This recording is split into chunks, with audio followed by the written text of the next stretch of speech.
Shalom. Bersyukur apabila sore hari ini kita kembali bersama-sama berjumpa. Saya mendapatkan tema yang sama mungkin dengan rekan-rekan. Temanya adalah aku datang untuk melakukan kehendak-Mu ya Allah, ya Bapa. Di situ tulisannya ya. Baik, untuk mengawali pertemuan kita pada sore hari ini kita bersama-sama akan memperhatikan kebenaran firman Tuhan. Kita akan membuka Alkitab kita di dalam Ibrani pasal yang ke-10, ayatnya yang ke-5 sampai dengan ayat yang ke-7. Apabila Bapak Ibu dan saudaraku sekalian telah menemukan kebenaran firman Tuhan ini, perkenankan saya mengundang semuanya bangkit berdiri untuk menghormati kebenaran firman Tuhan ini. Kita membacanya bersama-sama. Hitungan yang ketiga, 1, 2, 3. Karena itu ketika ia masuk ke dunia, ia berkata, korban dan persembahan tidak engkau kehendaki, tetapi engkau telah menyediakan tubuh bagiku. Kepada korban bakaran dan korban penghapus dosa engkau tidak berkenan. Lalu aku berkata, sungguh aku datang dalam gulungan kitab, ada tertulis tentang aku, untuk melakukan kehendak-Mu ya Allahku. Kita berdoa. Kami sudah membacakan kebenaran dan tiba waktunya kami akan merenungkan kebenaran ini. Beri kami hikmat, beri kami pengertian, beri kami roh-Mu untuk boleh lebih lagi memahami kebenaran-Mu dan jadikan kami bukan hanya sekedar membaca, merenungkan, tapi boleh menjadi pelaku-pelaku kebenaran dalam kehidupan kami. Berbicaralah ya Tuhan, karena kami telah siapkan diri kami, hati kami, untuk boleh menerima berkat daripada kebenaran Tuhan. Dalam nama Yesus, semua yang sudah siap diberkati, mari kita berkata, amin. Silahkan duduk kembali. Bapak, Ibu, dan saudara yang terkasih, mungkin seringkali kita lakukan ini. Oh darah Yesus. Betul ya? Mahasiswa saya paling hafal saya, mereka mengingat saya itu dengan sebutan, Pak, oh darah Yesus datang. Saya kadang-kala bingung juga apa yang mereka maksudkan, tapi ya enggak apa-apa. Bapak, Ibu, dan saudara yang terkasih dalam Tuhan, terkait dengan tema ini, ya, tema aku datang untuk melakukan kehendak-Mu ya Allah, atau aku datang untuk melakukan kehendak-Mu ya Bapa. Saya membuat ini menjadi tahapan, ya. Tahapan penting dalam tema aku datang untuk melakukan kehendak-Mu ya Allah. Tahap yang pertama, kalau kita lihat, next, terus, mengenal kehendak Allah, next. Tahap yang kedua, itu adalah mengerti keterbatasan hukum Taurat. Tahap yang ketiga, itu adalah menerima pengorbanan tubuh Yesus Kristus. Yang keempat itu adalah tahap menghargai kudusnya kita. Dan yang kelima, itu adalah tahap melakukan kehendak Allah. Saya ingin untuk kita bersama-sama merenungkan tahap demi tahap, supaya kita mengerti. Next. Silahkan klik. Bapak Ibu, tahap yang pertama itu adalah mengenal kehendak Allah. Ya, saya setidaknya ada 2 hal yang saya catat di sini. Tercakup 2 hal. Next, terus, oke. Stop. Ya, bahwa Allah memiliki kehendak yang spesifik untuk menyelamatkan manusia. Ya. Dan kalau kita lihat keselamatan yang kehendak Allah yang spesifik itu tentu untuk menyelamatkan kita dari dosa. Kalau Bapak Ibu lihat di dalam bacaan kita tadi, Ibrani 10 ayat yang ke-5 dan 7, setidaknya saya mengambil di bagian yang terakhir dari ayat yang ke-7 itu, maka Yesus berkata, aku datang untuk melakukan kehendak-Mu ya Allah. Ya, itu tahap ini dulu, mengenal kehendak Allah. Yang kedua, mengenal bahwa kehendak Allah adalah untuk memberikan keselamatan kepada manusia melalui korban tubuh Yesus yang dikuduskan oleh korban tubuh Yesus Kristus sekali untuk selamanya. Kira-kira 2 alinea ini maksudnya apa Bapak Ibu? Saya mencatat banyak sekali pemahaman yang saya mau bagikan sore hari ini. Bapak Ibu dan semua yang terkasih dalam Tuhan, saat ini tentu kita membahas tema ini. Dan itu menarik sekali. Saya dalam pergumulan saya setelah menerima surat ini, kurang lebih saya berganti topik dalam persiapan ini ada 4 atau 5 kali. Dan akhirnya saya jatuh hati pada tahapan-tahapan ini. Karena lebih kepada sesuatu yang mendorong saya dan saya percaya bahwa itu mendorong kita untuk melakukan sesuatu bagi Tuhan.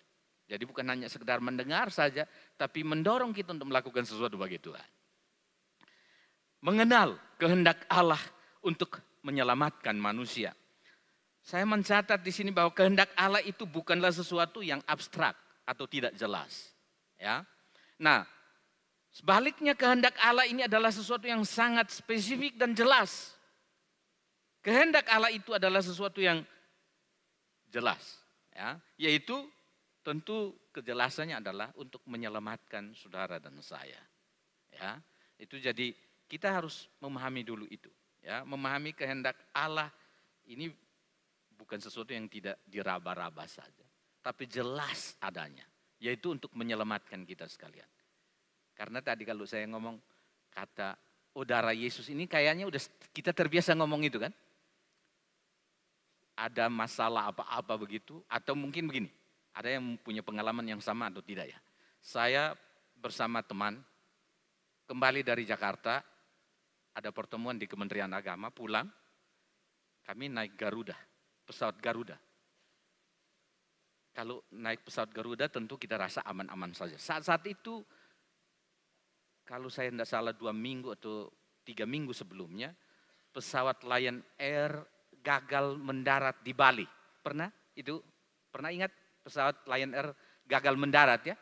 Tentu mesti membuat sesuatu bagi kita. Naik pesawat, pingin coba naik kuda aja dari sini ke Jakarta begitu. Atau dokar begitu kan aman gitu ya. Tapi ini pesawat nih. Sampai di Semarang mau mendarat, kondisinya kabut, hujan lebat. Dan Bapak Ibu, saya sebagai manusia merasa ketika pesawat itu seperti loncat turun. Itu rasanya, itu sesuatu yang menakutkan begitu. Saya di sebelah saya itu ada Pak Daniel Nuhamara, mungkin Bapak Ibu kenal Pak Daniel Nuhamara dari UKSW. Karena kami dapat tugas negara waktu itu, duduk bersama-sama dan saya dengan dia berdampingan waktu pulang. Dia lihat saya, dia bilang, mungkin karena saya pucat, dia bilang begini, kamu grogi ya? Saya bilang, Om bagaimana? Dia bilang, ini biasa. Kalau mendarat di Raja Ampat, lebih parah lagi. Saya bilang gak usah sebut Raja Ampat, sebut aja ini kita mau mendarat di Semarang ini. Oh darah Yesus, langsung darah Yesus keluar. Ya karena, Tuhan ini Semarang ini, mau mendarat kondisinya sedemikian parah gitu. Kita putar kurang lebih 20 menit baru mendarat. Saya katakan, ini Semarang paling aman, tapi kondisi hari ini memang luar biasa. Bapak Ibu, kalau kita tahu kehendak Tuhan, apapun yang terjadi kita pasti tetap tenang. Dengan mengungkapkan, oh darah Yesus, bukan berarti darah Yesus, oh ya. Halo? Seringkali saya dengar orang-orang bertanya begini, kamu tahu nggak darah Yesus apa? Saya jangan bercanda begitu kan.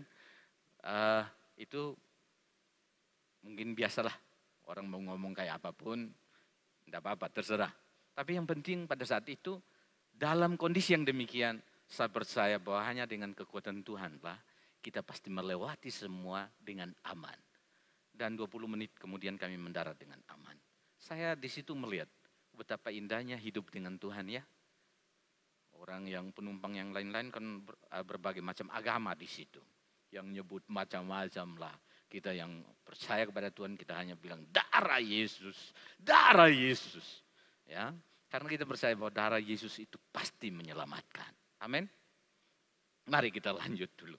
Jadi kita harus paham dulu bahwa mengenal kehendak Allah ini bukanlah sesuatu yang abstrak atau tidak jelas. Sebaliknya kehendak Allah dalam kehidupan kita sangat jelas dan spesifik. Yaitu untuk menyelamatkan manusia dari dosa. Ya, ini berarti bahwa Allah memiliki rencana yang spesifik untuk menyelamatkan saudara dan saya. Jadi kalau hari ini kita ada di dalam rumah Tuhan, itu sesuatu yang indah. Saya yang mungkin modelnya kayak begini, ada beberapa teman saya zaman 30-an tahun lalu ada di sini. Wah, tahu kondisi saya pada saat baru nyampe ke Salatiga itu seperti apa. Ireng Mangka, orang nyebut saya Ireng Mangka, kupikir itu jabatan terindah. Pulang lalu saya tanya kakak saya, Mbak, tadi itu saya di tempat ini, teman-teman saya bilang Ireng Mangka, apa ya? Bagus itu ya. Kakak saya bilang, wah itu tidak baik. Apa artinya? Hitam jelek. Waduh, berarti saya ini hitam jelek. Tapi nggak apa-apa. Puji Tuhan, Tuhan memanggil saya. Ya, Tuhan menempatkan saya untuk bisa seperti hari ini dari sesuatu yang tidak mungkin. Ya, oke kita lanjut. Mengenal kehendak Allah melalui korban dari pengorbanan tubuh Yesus Kristus. Bapak Ibu dan semua yang terkasih dalam Tuhan, kita harus mengenal bahwa kehendak Allah adalah untuk memberikan keselamatan kepada kita. Jadi tujuan Allah jelas. Lalu kehendak Allah untuk kehidupan kita jelas. Untuk keselamatan kita. Saya tidak tahu kalau bukan Tuhan apa yang terjadi dengan kita hari ini. Kita berada di mana saya nggak tahu. Saya dulu sebenarnya mau diminta untuk menjadi bodyguard, kurus kering jelek, jadi bodyguard itu kira-kira panggilannya apa ya? Enggak kepikir itu. Tapi Tuhan menghendaki lain. Tuhan menaruh rencananya lain dalam kehidupan saya. Bapak Ibu dan semua yang terkasih dalam Tuhan. Ini berarti kalau kita lihat pengorbanan tubuh Yesus Kristus adalah cara Allah untuk menyelamatkan manusia dari dosa. Dengan pengorbanan tubuh Yesus Kristus yang telah menghapuskan dosa kita dan memberikan keselamatan ini, maka ini adalah kehendak Allah yang spesifik dan menyelamatkan kita. Dengan demikian kita dapat mengenal bahwa Allah memiliki kehendak yang spesifik untuk menyelamatkan saudara dan saya. Hal yang kedua, tahap yang kedua. Next. Oke. Mengerti keterbatasan hukum Taurat. Bapak Ibu, ini yang tadi mungkin saya di depan saya ngomong, oh darah Yesus. Ini yang mau saya ajak untuk kita lihat ini. Ya. Hal yang kedua dari tahapan tema ini adalah, kalau saya lihat di sini, mengerti keterbatasan hukum Taurat. Catatan saya di situ ada 2 alinea juga. Saya berkata bahwa mengerti bahwa hukum Taurat tidak dapat memberikan keselamatan secara langsung. Bapak Ibu, hukum Taurat itu hanyalah bayangan. Ya, belum sempurna. Ya, jadi jangan salah persepsi dulu. Dia hanya menunjukkan sesuatu yang nanti hadir di tengah-tengah. Itu hukum Taurat. Jadi hukum Taurat bayangan saja mengenai sesuatu yang akan datang. Ya. Itu yang pertama. Lalu mengerti bahwa hukum Taurat hanya dapat menunjukkan bahwa manusia tidak dapat memenuhi standar Allah. Ya, kalau kita lihat di dalam Ibrani pasal yang ke-10 ayat 2 dan 3. Di sana dicatat bahwa sebab jika korban-korban itu dapat menghapuskan dosa, maka tidak perlu lagi korban-korban itu dipersembahkan. Coba kita melihat mundur jauh ke perjanjian lama. Tiap kali para imam ya mempersembahkan korban. Karena apa? Untuk penghapusan dosa daripada orang Israel, daripada umat Allah. Dan itu hampir setiap tahun itu semua dipersembahkan. Hampir setiap kalau ada yang berbuat salah pasti ada pengorbanan hewan kurban itu ya. Bayangkan kalau ini terjadi dalam kehidupan kita sampai hari ini. Ya seperti ya rekan-rekan kita di luar sana ya. Nah itu yang saya bilang. Domba dipersembahkan, darah domba dipersembahkan, darah kambing dipersembahkan dan seterusnya. Itu kalau terus berlaku, tentu mungkin tidak ada darah Yesus. Yang ada mungkin darah kambing, darah domba kan. Karena terus menerus untuk menghapus dosa. Tapi kan tidak begitu. Yesus menyediakan dirinya untuk dipersembahkan bagi kita. Itu kalau kita lihat nanti di dalam pembahasan selanjutnya. Jadi kita harus tahu dulu keterbatasan daripada hukum Taurat. Bapak Ibu dan semua yang terkasih dalam Tuhan, ayat 1 sampai dengan ayat yang keempat dari Ibrani pasal 10 ini, kalau kita lihat baik-baik ada catatan di sana bahwa sebab hukum Taurat hanya memiliki bayangan tentang hal-hal yang baik yang akan datang. Bukan hakikat dari hal-hal itu sendiri. Ini berarti hukum Taurat tidak dapat memberikan keselamatan secara langsung. Tadi Bapak Ibu bisa paham dulu. Hukum Taurat tidak bisa memberikan keselamatan secara langsung. Maka berbahagialah Bapak Ibu dan saya yang menerima Yesus sebagai Tuhan dan Juru Selamat. Itu hadiah terindah dalam hidup ini. Ya, gratis, tidak perlu macam-macam. Ya, karena kalau di perjanjian lama orang mempersembahkan itu korban paling kecil, burung-burung terkukur dan itu yang paling kecil. Jadi orang harus menyediakan segala macam korban untuk penghapusan dosanya. Kita di zaman perjanjian baru sudah tidak perlu itu lagi. Tapi kadang-kala saya heran. Kemarin saya coba ikuti bagaimana para caleg itu, calon-calon cabub, ya, calon gubernur, calon bupati. Di Indonesia Timur ini kadang-kala saya heran. Ada anak-anak Tuhan, tapi mereka bilang begini, kita persembahkan 80 ekor sapi untuk, kalau kami bilang wisneno. Wispah. Kalau wisneno masih jelas, wisneno itu Tuhan Allah. Tapi kalau wispah itu berarti Allah yang menguasai alam raya. Saya berpikir kalau sudah percaya dengan Tuhan, kenapa harus melakukan hal-hal yang demikian?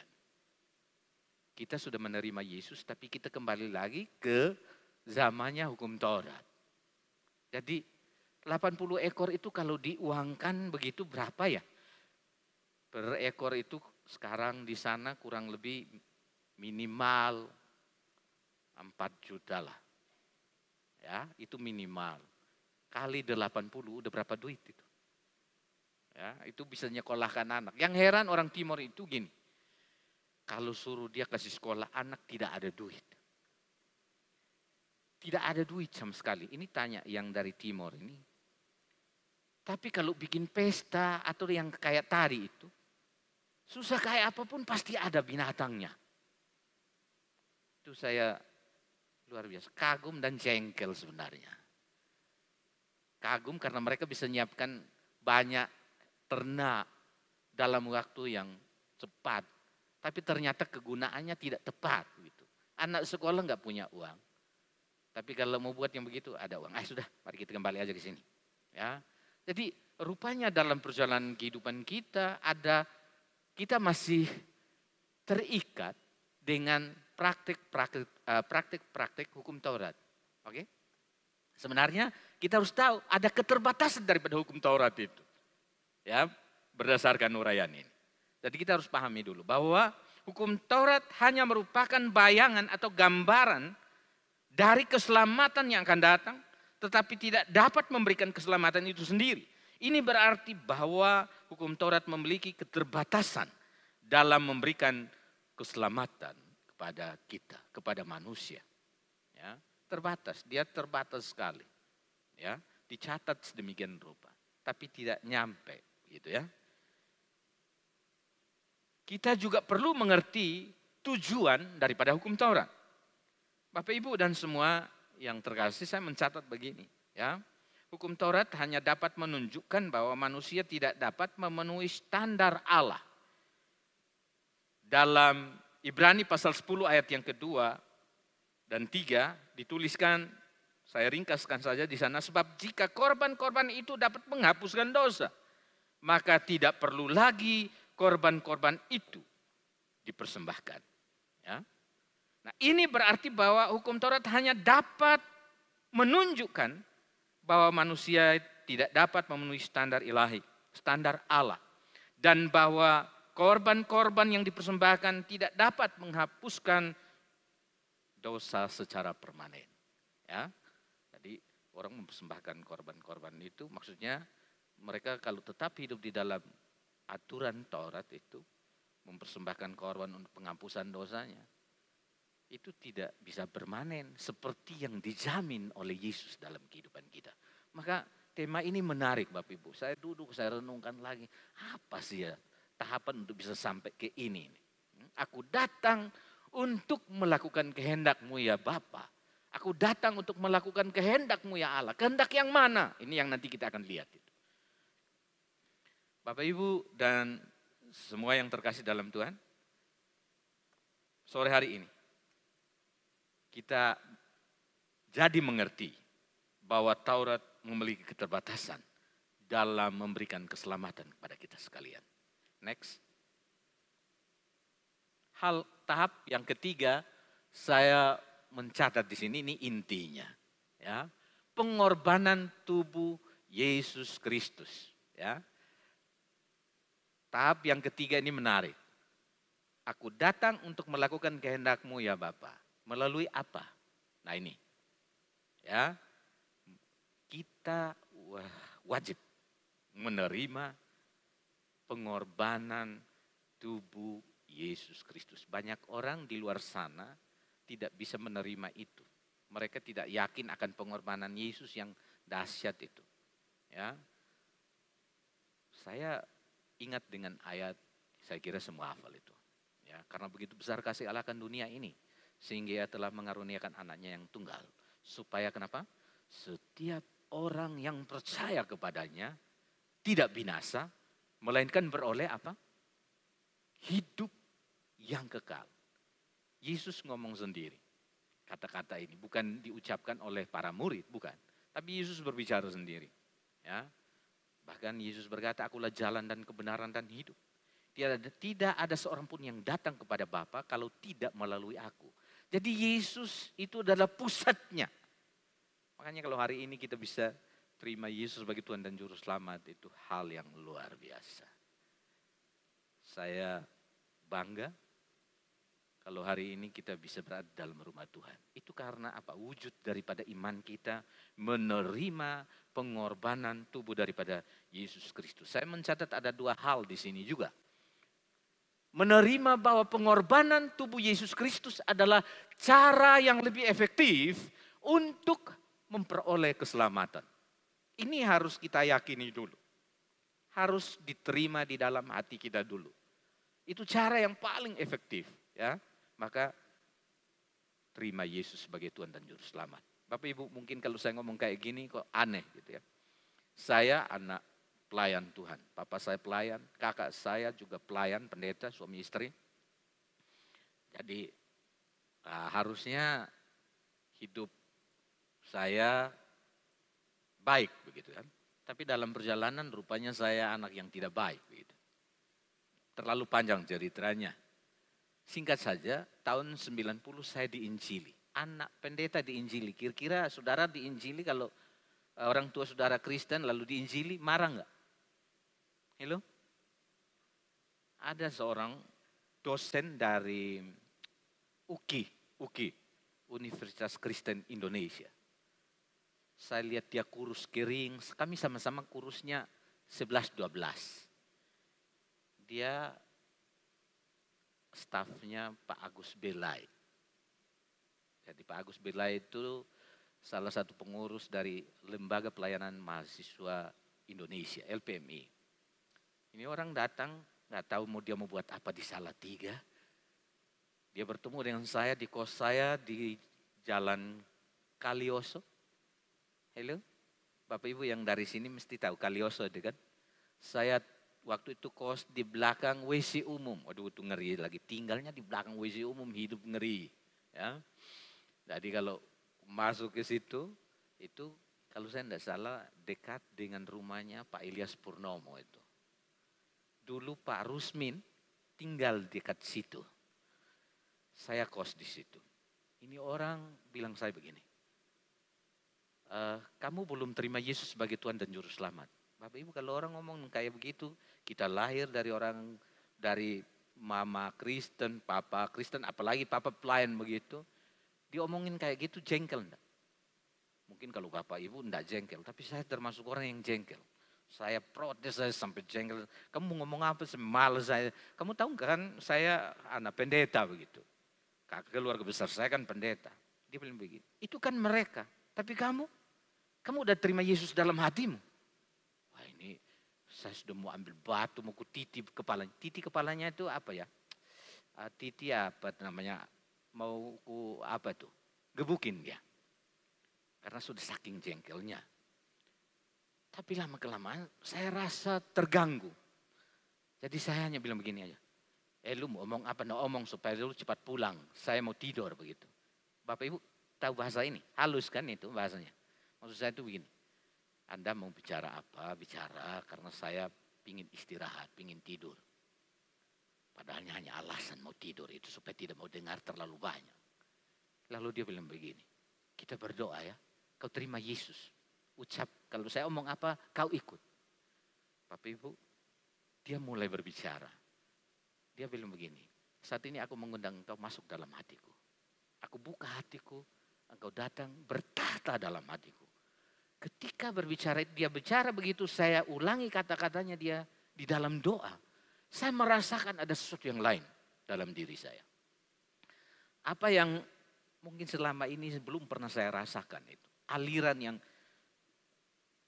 dingin, yang menyejukkan hati, terjadi pada saat itu. Saya berpikir, hati yang keras tadi itu di mana ya? Yang tadi mau gebukin orang ini biar cepat pergi begitu. Sekarang kok berubah, ikutin aja dia ngomong apa ya sudah saya ikutin. Dia bilang, selesai dia berdoa begitu, selesai dia ucapkan, aku mengundang engkau masuk dalam hatiku dan saya ikutin itu. Saya baru merasakan, oh begini ya, mengundang Yesus masuk dalam hati. Jadi, jangan pernah berpikir bahwa dengan lamanya kita menjadi Kristen, jadi semua udah beres. Halo? Ada hal yang spesifik yang perlu kita pahami. Undang dia masuk dalam hati kita. Itu akan lain kisahnya. Membawa kesejukan tersendiri dalam diri. Dari situ saya baru belajar untuk mengerti. Ternyata menjadi orang Kristen itu begini. Di situ beberapa waktu kemudian lalu saya mulai tinggal dengan Pak Surya. Dan karena kami orang Protestan itu baptis sekali. Tapi saat itu saya tidak dipaksa oleh Bapak. Saya bilang begini, Bapak mau nggak membaptiskan saya? Bapak bilang saya begini, ini yang kutunggu. Itu tanggal 28 Oktober tahun 91. Jadi setelah setahun kemudian setelah saya bertobat itu, saya menyadari sendiri. Kalau saya tidak salah, saya sekretaris pelaksana gereja. Pak Jarod seringkali saya antar surat-surat, karena Pak Jarod majelis gereja juga. Pak Jarod kalau saya nggak salah masih tinggal di mana? Di dekat sana, apa namanya? Di atas apa sih? Damatex. Di perumahan itu ya, saya pakai GL. Tahu GL? Genjot langsung. GL.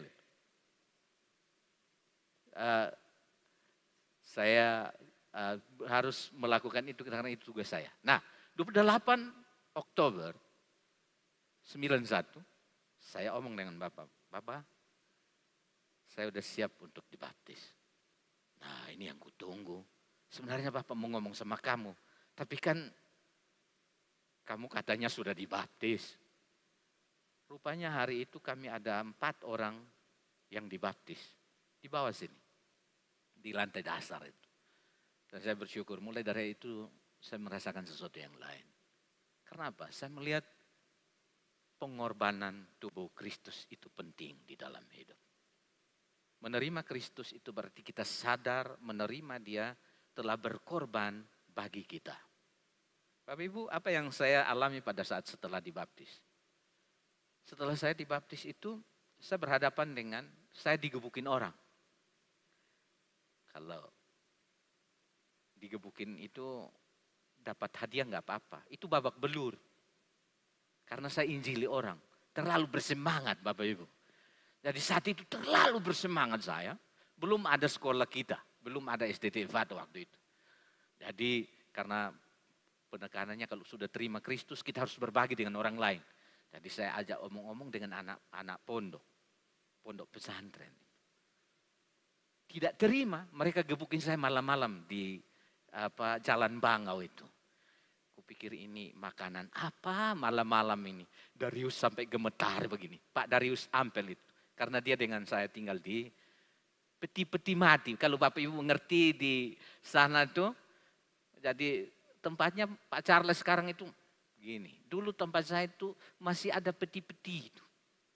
Ada peti-peti mati itu. Jadi kalau ada jemaat yang meninggal ya peti itulah yang dipakai, diambil untuk jemaat yang meninggal itu. Nah, saya tidur di situ. Pak Darius ada di situ dengan saya. Dia gemetar. Dia bilang kenapa ada banyak orang di depan. Itu orang-orang sudah pergi itu. Saya juga tidak teriak apa-apa itu. Jadi pas mau tanjakan naik ke kampus itu. Nah di situ kan ada got itu. Nah got itu. Mereka masukkan saya di dalam got. 12 orang. Tapi puji Tuhan saya enggak mati. Rupanya Tuhan masih kasih saya kesempatan untuk hidup. Sampai hari ini. Dan saya bersyukur itulah pertolongan Tuhan. Menerima pengorbanan dia dalam kehidupan kita itu. Ada banyak hal yang harus kita tanggung. Mungkin orang akan kaget. Ya, tapi tidak apa-apa. Mari kita lanjut dulu. Bapak Ibu yang terkasih dalam Tuhan. Ada hal yang perlu kita pahami bahwa menghargai pengorbanan Yesus itu sesuatu yang menarik bagi kita. Ya, bukan hanya sekedar tahu saja, tapi menghidupi itu di dalam kehidupan kita. Ya, saya kembali ke tadi itu. Kira-kira kalau Anda digebuki balas enggak? Halo? Kalau seandainya Anda dikeroyok begitu balas enggak? Kira-kira kalau itu. Halo? Ini untung laki-laki yang dari timur tidak ada. Tapi siapa tahu yang cewek-cewek juga biasanya tangan besi itu kalau diganggu sedikit bangun langsung nggak peduli laki perempuan disikat aja gitu. Tapi saya yakin mereka adalah petobat-petobat yang hebat karena menerima pengorbanan Yesus. Bapak Ibu yang terkasih di dalam Tuhan. Menerima bahwa pengorbanan Yesus itu adalah cara untuk kita bisa menerima keselamatan itu. Jadi menerima pengorbanan Yesus berarti kita tahu cara untuk menerima keselamatan yang di dalam Tuhan. Jadi di luar Yesus kita tidak bisa selamat. Halo? Bisa ngerti ya? Di bawah kolong langit ini tidak ada yang menjamin keselamatan selain daripada Yesus. Maka menerima pengorbanan Yesus itu berarti sesuatu yang menarik bagi kita. Ya? Bahwa pengorbanan tubuh Yesus Kristus telah menghapuskan dosa dan memberikan keselamatan kepada kita. Ibrani 10 ayat yang 10 di sana dikatakan, dan karena kehendak Allah itulah kita telah dikuduskan oleh kurban tubuh Yesus Kristus sekali untuk selama-lamanya. Sekali untuk selama-lamanya. Menarik ya. Jadi tidak harus tiap sekali berbuat salah pergi mempersembahkan korban. Bapak Ibu mungkin ingat kisah daripada Ayub begitu. Ketika dia mengalami ujian di dalam hidupnya. Apa yang dia buat? Kalau anak-anaknya berpesta, dia berpikir jangan sampai perbuatan mereka itu membawa dosa. Lalu dia pergi di hadapan Tuhan mempersembahkan korban. Selalu begitu. Ya, untuk semua dia lakukan begitu. Tapi Bapak Ibu kita hari ini. Yesus sudah melakukan itu buat kita dan sudah selesai. Halo? Berarti sekali untuk selama-lamanya. Ini ada jaminannya di sana. Nah, malam hari ini kita tahu keunggulan kita. Ya, bahwa kita ketika menerima pengorbanan tubuh Yesus Kristus dalam kehidupan kita, maka kita menerima keselamatan itu. Hal yang keempat, saya agak lebih cepat saja. Ya. Saya potong-potong aja beberapa karena terlalu panjang. 10 halaman nanti Bapak Ibu tidur. Saya omong sendiri. Ya. Yang berikut, next. Tahap yang keempat itu adalah menghargai kudusnya kita. Halo? Menerima kudusnya kita, menghargai kudusnya kita, ya. Ada dua alinea juga yang saya catat di sana, bahwa menghargai bahwa kita telah dikuduskan oleh kurban tubuh Kristus Yesus. Ya, ayat yang tadi masih Ibrani 10 ayat yang ke-10, dan karena kehendak Allah itulah kita telah dikuduskan oleh korban tubuh Yesus Kristus sekali untuk selama-lamanya.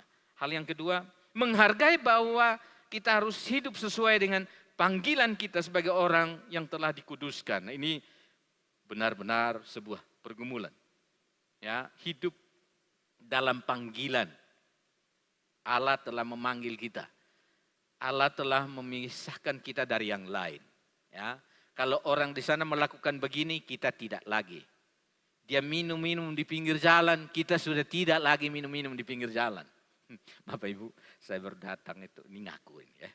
Baru datang, saya datang Agustus 90. 31 Desember, saya duduk di Damarjati. Bapak Ibu tahu Damarjati? Tempatnya asrama siapa itu? Dulu itu Damarjati itu asramanya anak-anak dari Papua. Kira-kira kalau 31 menyambut tahun baru kita buat apa ya, kumpul-kumpul di situ. Ya. Saya kadang-kala kaget, ada botol yang melayang, tidak ada hujan, tidak ada angin, ada orang bangun tempeleng orang lain di situ. Saya kaget juga. Untung bukan saya yang ditempeleng gitu kan. Ya karena memang orang kalau udah mabuk itu udah nggak sadar lagi itu. Dan ya bersyukur aja Tuhan bisa memenangkan saya, tidak duduk-duduk lagi begitu. Ya, jadi ini bedanya kita dengan yang lain. Maka kita harus tahu panggilan kita itu apa. Sudah dipanggil berarti kita terpisah dari yang lain. Orang melakukan begini, melegalkan begini, kita tidak boleh melegalkan itu. Jadi apa ya? Kalau kisah begini terlalu banyak di Timur. Bahwa pendeta mau naik mimbar aja masih sempat minum satu saloki. Satu saloki itu apa ya? Anggur kah? Oh begitu. Tapi yang saya dengar katanya moke begitu. Moke itu kalau dibakar menyala. Saya sampai kaget. Itu dia habis berkelahi sama istrinya.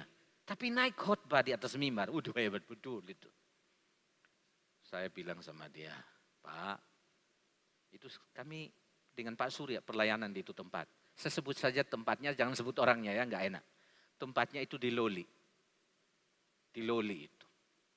Ini Pak Pendeta, saya tidak tahu dia darah biru, kok darah hitam atau darah sama aja kayak kita. Tapi ya pendeta di sana mungkin dia legal-legal aja. Sebelum di atas mimbar, dia minum dulu. Mungkin karena istrinya bikin salah apa, dia pukul istrinya. Saya dengar pokok paka di dalam begitu kan, duduk di ruangan tamu. Saya hanya batuk aja, nggak bisa ngomong apa-apa. Ya udah berserah aja gitu ya. Dan ini tidak untuk kita. Halo? Saya bersyukur setelah menikah, gaya hidup orang Timur tidak ada dalam kehidupan saya. Ya, coba tanya itu. Orang Timur kadang-kala kalau lihat itu tidur masih cantik, bangun pagi muka sudah babak belur, nggak tahu apa begitu ya. Itu gaya mereka, itu sudah biasa, itu hal biasa tuh. Maka ketika kalau saya datang, saya bawa istri saya dengan keluarga saya, adik saya yang perempuan, saya bilang sama dia, Mbak tidak suka dengar suara ribut-ribut. Kami berdua aja ngomong di kamar itu seperti tikus lagi gigit apa itu. Itu sebenarnya mau marah karena begini. Deva kenapa dibiarkan diberikan minum anggur sama kakak saya yang pertama. Tapi kan tidak bisa bilang, kau ini bagaimana? Tidak bisa begitu. Ngomong di kamar kalau orang Jawa kalau ngomong marah itu gimana sih? Wikipiedo. Ya. Ngomongnya nggak keluar. Nggak tahu apa begitu. Dan ini memang menjadi gaya kita bukan? Apapun yang terjadi dalam kita selesaikan secara diam dalam kamar. Tidak harus orang lain tahu bahwa kita sedang marah. Halo? Nah sudah, mungkin nanti Bapak Ibu bisa punya pemahaman yang lain. Tidak apa-apa. Tapi ini yang mau saya bagikan ya. Menghargai pengudusan oleh pengorbanan tubuh Yesus Kristus. Saudara-saudara yang terkasih dalam Tuhan, menghargai pengudusan yang telah kita terima melalui pengorbanan itu. Kalau kita lihat di ayat yang ke-10 itu, ya, dicatat bahwa dan karena kehendak Allah itulah kita telah dikuduskan oleh korban tubuh Yesus Kristus sekali untuk selama-lamanya. Ini berarti bahwa kita telah dikuduskan oleh pengorbanan Yesus. Jadi Yesus sudah menyelesaikan itu bagi kita. Ya, nah ini berarti bahwa pengudusan kita sudah menerima pengudusan dari Yesus itu. Kita harus menghargai pengudusan yang telah Yesus lakukan itu dan memahami bahwa korban Yesus itu sempurna adanya. Bisa mengerti ya, Bapak Ibu? Repot ya kalau dosen itu kalau ngomong ini malah tanya lagi mengerti, aduh, nggak usah ditanggapi Bapak Ibu ya. Jadi Bapak Ibu dan semua yang terkasih dalam Tuhan, mari kita memahami untuk menghargai kudusnya kita di hadapan Tuhan. Nah, menghargai panggilan sebagai orang yang telah dikuduskan. Sama ayatnya, ayat yang ke-10 dari Ibrani itu. Dan karena kehendak Allah itulah kita telah dikuduskan ya, oleh korban tubuh Yesus Kristus sekali untuk selama-lamanya. Ini berarti bahwa kita telah dikuduskan oleh korban daripada tubuh Yesus Kristus dan bahwa kita harus hidup sesuai dengan panggilan kita sebagai orang yang dikuduskan, orang yang dispesialkan. Bapak Ibu kita, saya kira masing-masing kita pasti punya pertikaian. Keluarga kita pasti ada pertikaian-pertikaian. Tapi anak Tuhan biasanya berupaya supaya tidak bertikai, bukan? Kalau bisa menciptakan damai di tengah-tengah keluarga, betul? Orang kalau mau bertikai, kita menjadi penengah. Saya keluarga besar dari agama seberang. Ketika mereka punya masalah di Pandaan atau di Pasuruan, saya yang seringkali dilibatkan. Saya bertanya, kenapa saya gitu?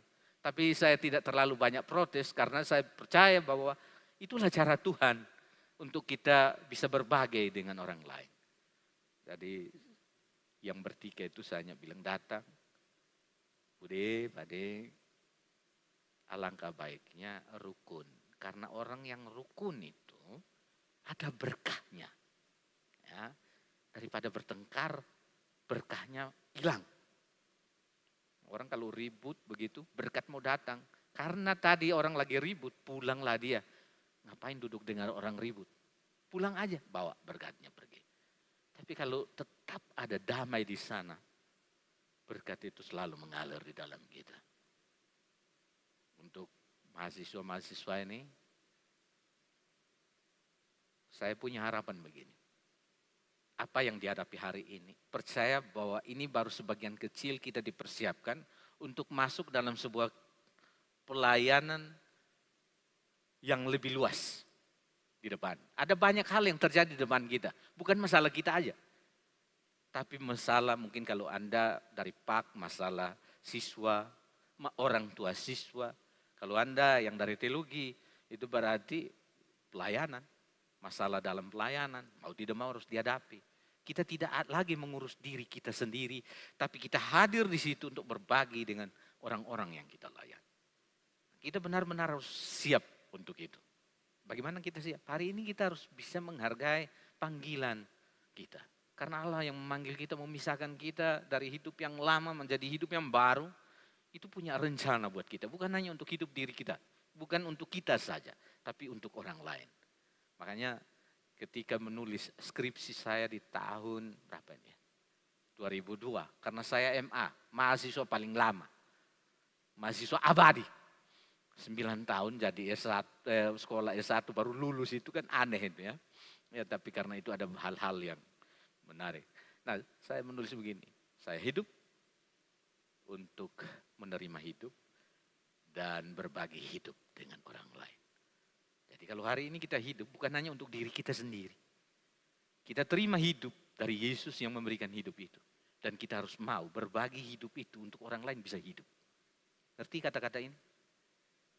Kalau kita udah menerima anugerah keselamatan yang daripada Yesus, berarti kita punya tanggung jawab untuk berbagi keselamatan itu kepada orang lain. Supaya mereka juga hidup.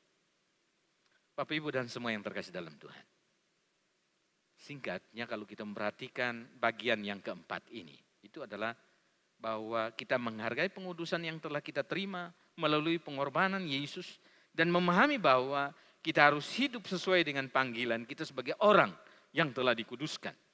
Mari kita terus mempercayai dan mengandalkan Tuhan dalam kehidupan kita. Jadi kalau kemarin-kemarin kita bisa berharap dengan orang-orang, ya, kita bisa mengandalkan kekuatan kita, tidak lagi. Karena Yeremia pasal yang ke-17 ayat yang ke-5 berkata, terkutuklah orang yang kenapa? Mengandalkan orang yang hatinya menjauh daripada Tuhan. Ya, yang mengandalkan kekuatannya sendiri. Tapi ayat yang ke-7 bilang apa? Diberkatilah orang yang kenapa? Mengandalkan Tuhan, menaruh harapannya pada Tuhan. Jadi apapun yang terjadi, sekarang adalah bagian kita menaruh semuanya di dalam Tuhan. Cepat atau lambat, enggak usah mikir caranya bagaimana Tuhan mau menolong. Itu bukan bagian kita. Kalau kita udah dipanggil dikuduskan Tuhan, Tuhan punya waktu buat kita untuk melakukan apa saja bagi kita. Ya, baik, kita melihat yang terakhir. Itu tadi tandanya harus selesai ya. Mari kita lihat yang terakhir. Tahap yang kelima. Melakukan kehendak Allah. Tadi mengenal kehendak Allah di bagian tahapan pertama. Maka di tahapan yang terakhir itu adalah melakukan kehendak Allah. Bukan hanya mengenal lalu kita diam. Tapi melakukan kehendak Allah. Saya juga mencatat ada dua alinea penting di situ. Yang pertama, melakukan kehendak Allah dengan hidup sesuai dengan panggilan kita sebagai orang yang telah dikuduskan. Jelas tadi itu ya. Dan karena kehendak Allah itulah kita telah dikuduskan oleh korban tubuh Yesus Kristus sekali untuk selama-lamanya. Yang kedua, melakukan kehendak Allah dengan mengikuti contoh Yesus Kristus yang telah melakukan kehendak Allah dengan kurban tubuhnya. Bapak Ibu bisa melihat ini tentu mungkin pilihan yang paling sulit. Tapi untuk pelayan-pelayan, untuk hamba-hamba Tuhan bukan sesuatu yang sulit. Kalau kita sudah mengambil keputusan untuk melayani Tuhan, kita tidak lagi memikirkan diri kita sendiri. Tapi yang kita lihat itu adalah bagaimana supaya orang lain bisa mendapatkan sesuatu dari kehadiran kita. Kalau kami sekarang dengan Bapak Ibu, berarti ya kami harus mendengar, mendampingi Bapak Ibu untuk bisa menemukan apa yang menjadi harapan daripada Bapak Ibu. Kami mendampingi supaya nanti Bapak Ibu mengambil keputusan tetap di dalam Yesus. Itu kuncinya kan. Bapak Ibu, melakukan kehendak Allah dengan hidup sesuai dengan panggilan. Kalau kita memperhatikan ini Bapak Ibu, saya kira pengulangan aja lagi di tahap yang sebelumnya. Jadi kita melakukan kehendak Allah itu berarti bahwa kita telah dikuduskan oleh kurban tubuh Yesus Kristus dan bahwa kita harus hidup sesuai dengan panggilan. Ya, melakukan kehendak Allah dengan hidup sesuai dengan panggilan, kita sebagai orang yang telah dikuduskan berarti bahwa kita harus hidup dengan cara yang sesuai dengan keselamatan yang telah kita terima. Hidup sesuai dengan cara keselamatan yang kita sudah terima itu. Apa ya? Ya banyak tadi itu. Contohnya orang bisa boleh melakukan begini, kita tidak. Ya, orang bisa berbohong berkepanjangan, kita tidak. Kalau sekali ditegur berarti selesai gitu ya. Kalau ini kaitannya dengan perjanjian lama, tanda jangan itu ada dua jenis. Jangan yang kalau Anda nggak tahu bisa dilakukan lagi nggak apa-apa. Tapi ada jangan yang permanen. Kalau kata jangan itu permanen berarti sekali kau lakukan ini ditegur diingatkan tidak lagi dilakukan permanen. Ya, jangan diulangi. Itu kata lo dan al. Gitu. Jadi kalau dilihat di dalam bahasa aslinya itu jelas itu penggunaan. Kalau di dalam terjemahan kan tidak dijelaskan itu. Nah, Bapak Ibu dan semua yang terkasih dalam Tuhan. Mari melakukan kehendak Allah dengan mengikuti contoh dari Yesus. Yesus luar biasa hidupnya, itu teladan yang hebat ya. Jadi kita belajar untuk hidup seperti Yesus telah hidup. Ya, dia sebenarnya bisa berbantah-bantah, tapi dia menjalani semuanya itu dengan tetap taat sampai akhir. Kita pun hendaknya tetap taat sampai akhir. Apapun yang terjadi dalam kehidupan kita, mari kita tetap berkaca, menjadikan Yesus sebagai teladan. Ya, Yesus sudah hidup dan memberikan banyak hal. Dia bisa melakukan yang terbaik di dalam semasa hidupnya. Ya. Oleh karena itu Bapak Ibu dan semua yang terkasih dalam Tuhan, malam hari ini 5 tahapan ini hendaknya bisa memacu kita untuk lebih lagi taat di dalam Dia. Ya. Tadi tahapan yang pertama, kita sudah mengenal kehendak Allah yang spesifik untuk menyelamatkan kita dari dosa. Tahapan yang kedua, kita telah mengerti keterbatasan hukum Taurat yang tidak memberikan keselamatan secara langsung. Tahapan yang ketiga, kita menerima pengorbanan tubuh Yesus sebagai cara yang efektif untuk memperoleh keselamatan. Tahapan yang keempat, kita sudah menghargai kudusnya kita sebagai orang yang telah dikuduskan oleh pengorbanan tubuh daripada Tuhan Yesus Kristus. Dan yang terakhir, kita memahami bahwa kita harus melakukan kehendak Allah dengan hidup sesuai dengan panggilan kita sebagai orang-orang yang telah dikuduskan. Malam hari ini berbahagialah kita sekalian yang mendengar dan melakukan firman dalam hidup. Amin dan Tuhan Yesus memberkati. Saya panggil pemain musik untuk boleh naik ke podium.